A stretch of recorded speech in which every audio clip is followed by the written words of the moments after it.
I'm gonna bust open a fresh package of Bowman football trading cards with the hopes of getting me an Adrian Peterson patch card, a football lace, Jay Cutler, a little bit of purple, Bernard Berrien. I don't know if he's worth anything. Oh, little Bills, Chris Ellis in the retro helmet. Those are cool, huh? Marcus Monk, Martin Rucker. As always, PayPal me, or if you have any interest in Eddie Royal. My prices are fair, and I'll ship them out quickly.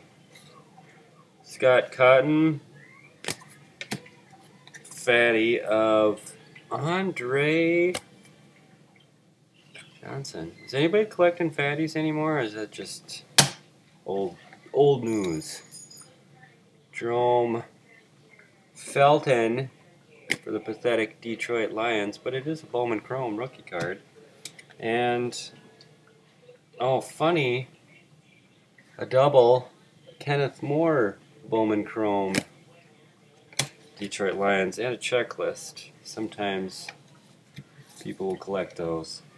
Well, that's not a bad Bowman Box Break. Absolutely nothing of value, but if you'd like to email me, I'll sell you this whole stack for like $4 or $5.